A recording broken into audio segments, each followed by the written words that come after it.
નમસ્કાર, શો ટાઈમમાં આપનું સ્વાગત છે। ભાવનગર સહિત રાજ્યના કેટલાક વિસ્તારોમાં પૂરતો વરસાદ પડ્યો નથી। આ વિસ્તારોમાં સારો વરસાદ પડે તે માટે ઉમરાળા તાલુકાના ઝાડિયા ગામમાં ઢુંડિયા દેવ ઉપર પાણી રેડીને વરસાદ માટે પ્રાર્થના કરવામાં આવી હતી। જૂની પરંપરા અનુસાર ગામની નાની બાળાઓ દ્વારા માટીના ઢુંડિયા દેવ બનાવવામાં આવ્યા હતા અને પાટલા ઉપર બેસાડી ઘરે ઘરે ફરી હતી। બહેનોએ દેવ ઉપર પાણી રેડીને સારા વરસાદ માટે પ્રાર્થના કરી હતી। આ પરંપરા અંગે ગામની એક મહિલાએ માહિતી આપી હતી।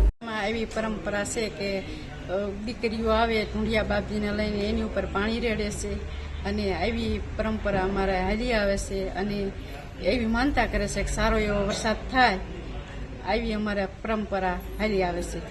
દીકરીઓમાંથી એમ પાણી આ માટે રેડવી છે અને સારી માનતા કરે છે બધા કે સારો એવો વરસાદ થાય। ગામડાઓમાં હજુ પણ કેટલીક પ્રાચીન પરંપરાઓને અનુસરવામાં આવે છે।